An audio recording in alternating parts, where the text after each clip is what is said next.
네, 안녕하세요. 제로투텐입니다. 네, 저번 시간에 이어서 청라 1동 1단지 아파트를 좀 더 면밀하게 조사를 해보도록 하겠습니다.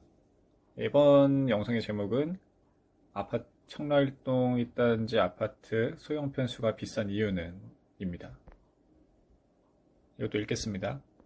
네, 오늘은 저번 시간에 이어서 청라 1동 1단지 아파트를 분석하고자 한다.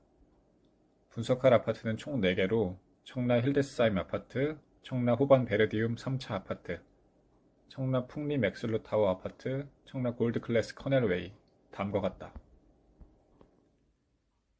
분석 방식은 저번 포스팅에서 했던 방식과 같은 것으로 아파트 단지의 기본 정보를 살펴보고 시세 변화 추이를 살펴보는 식으로 진행할 것이다.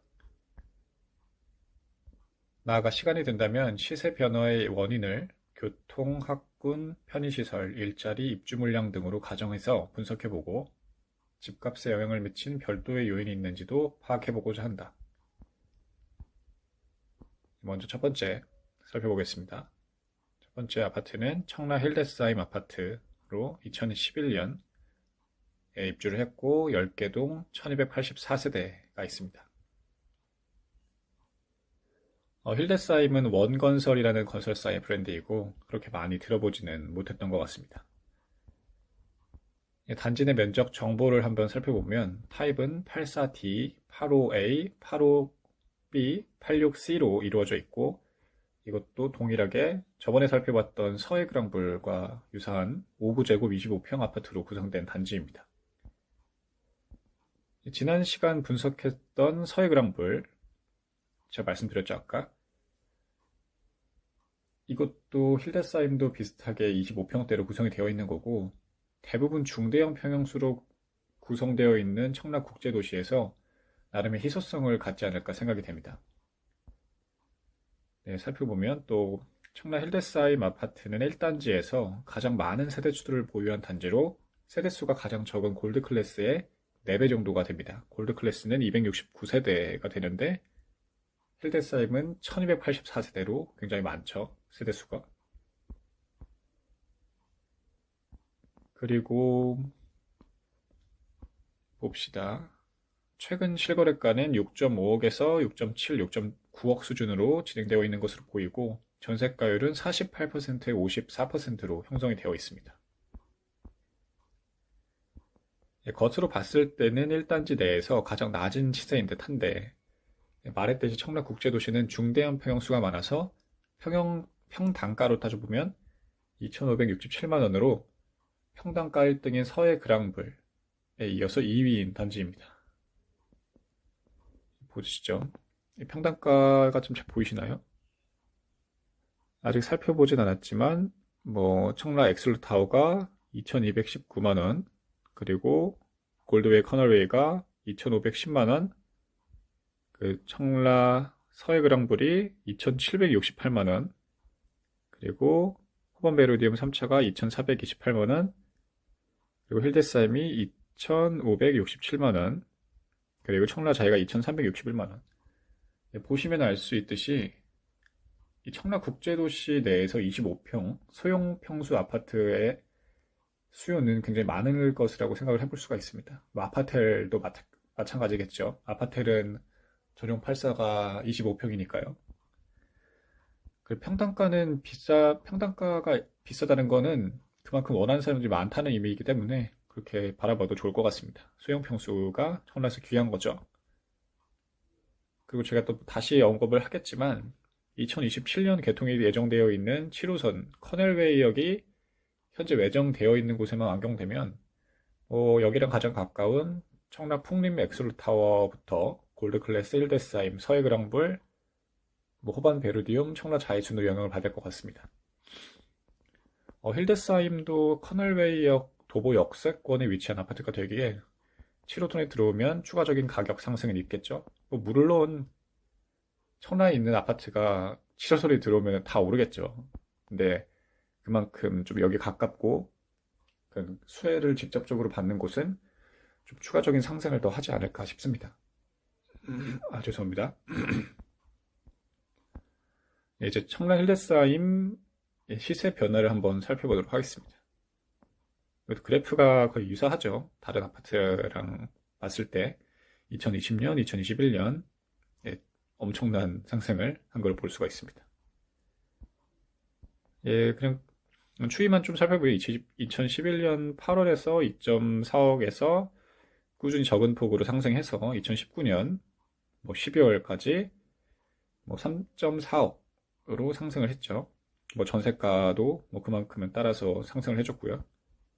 그리고 2020년 1월, 2월, 3월에 지속적으로 신고가를 갱신했고, 그리고 뭐 잠깐의 조정이 있는 상태에서 2021년 2월달, 8월달, 9월달, 10월달, 11월달 지속적으로 신고가를 깨고 약간의 조정을 받은 상태라고 보시면 될 것 같습니다. 예, 현재 시세는 매매 6억 중반, 전세 3억 초반을 형성하고 있는 상황이고요. 힐데사임을 보면서 상대적으로 브랜드 파워가 낮은 아파트라도, 그리고 죄송합니다. 평수가 귀하면 높은 시세를 형성할 수 있다는 것을 알 수가 있게 됐습니다. 예, 동영상 저장이 됐던 게 이게 영상에 바로 떴나 보네요. 예, 제가 핸드폰으로 영상을 찍고 있는 상황이라서 양해 좀 부탁드리겠습니다. 그리고 이거는 살펴보면은 이게 이제 중대형 평수의 거래 추이죠. 거래 내역 보면은 중대형 평수는 거래가 상대적으로 뜨문뜨문하죠. 이렇게 뭐 지속적으로 이렇게 막 거래가 계속 되는 건 아닌 것 같고, 근데 이제 소형 평수 한 25평대를 보면은 이 중대형 평수에 비해서는 거래가 상당히 활발한 것을 볼 수가 있습니다. 네, 거래가 활발히 일어난다는 것은 그만큼 수요가 많다는 말이고, 수요가 많으면 자연적으로 가격은 상승하니까 뭐 청라국제도시의 25평대 아파텔은 뭐 충분히 매력적인 상품이라고 할 수 있을 것 같아요.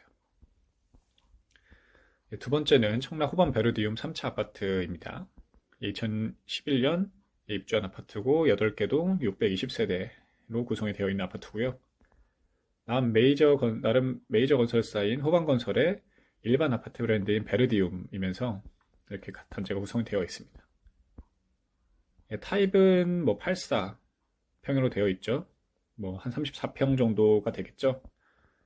그걸로 이루어진 구성이고, 예, 최근 실거래가는 뭐 84B 타입이 뭐 21년 8월에 8.2억을 찍었는데, 이런 시세가 약간 그 물건 자체의 시세를 조금 달리 보게 되는, 명확하게 보지 못하게 만드는 시세라고 할 수 있을 것 같아요. 너무 앞선 가격이죠. 이건 8.2억. 보통은 한 6.6억대 지키다가 갑자기 2억을 올려서 8억이 지킨 거니까 요거는 조금 정상적인 가격은 아니라고 보입니다. 보시면은 다 알 수가 있어요.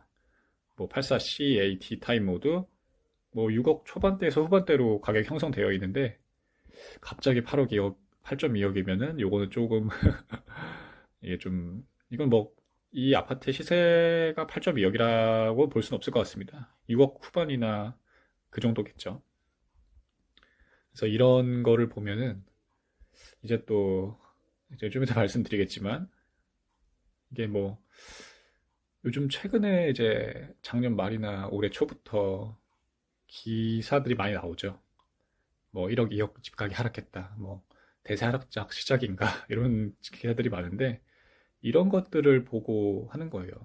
그러니까 최근에는 이제 거래 자체도 이렇게 많지 않은 상황이고 대출 규제, 뭐 대선이나 뭐 이제 뭐 지방선거를 보면서 관망하기 위한 그런 시장이기 때문에 거래가 많지 않고, 근데 이런 시점에서 이렇게 뭐 한 8.2억 찍혔던 이 가격에서 갑자기 한 6억대로 그러니까 실제적으로 보면은 원 가격대로 회계를 하는 건데 이런 거를 거래 내역을 보고 이제 뭐 기사로 쓰시는 분들께서는 뭐 집값이 1, 2억 하락했다라고 쓰시는 거예요. 기자분들이.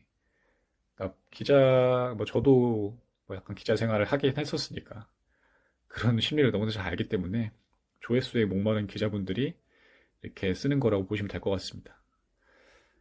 네, 어쨌든 이런 내용은 그렇게 유의미한 내용은 아니니까 기사를 보시기보다는 부동산을 공부하시는 분들께서는 시장 자체를 보시고 현장에서 직접 나가서 이 시장이 어떻게 흘러가고 있는지를 확인하시는 게 더 좋으실 것 같습니다. 네, 호반 베르디움 이거 시세를 한번 볼게요. 뭐 비슷하죠, 다. 뭐 2011년부터 한 2019년까지는 그냥 뭐 장기적인 우상향의 흐름을 보이고 있고, 또 2020년부터 2021년에는 이렇게 많은 상승이 있었죠. 신고가를 지속적으로 2020년부터 2021년까지는 뭐 조정을 잠깐 당하기도 했지만 신고가를 갱신하면서 현재의 현재의 시세를 구축을 해놨습니다. 네, 이번 포스팅에서도 저희가 두 개의 아파트밖에 못 알았어요.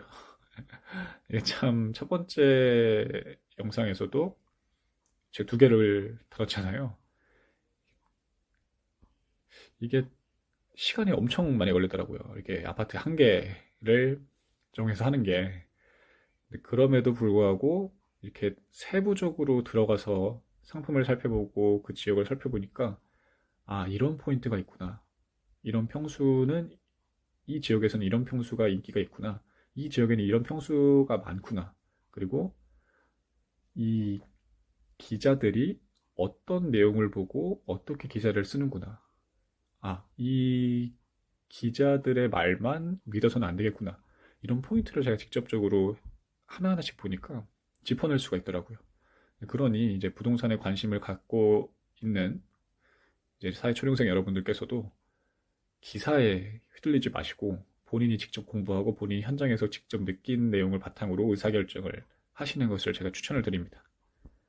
다음에는 제가 이제 남았던 단지의 두 개 아파트를 뭐 좀 더 살펴보고 어떤 이유에 있어서 이런 시세의 상승과 하락이 있었는지 한번 살펴보도록 하겠습니다. 네, 감사합니다.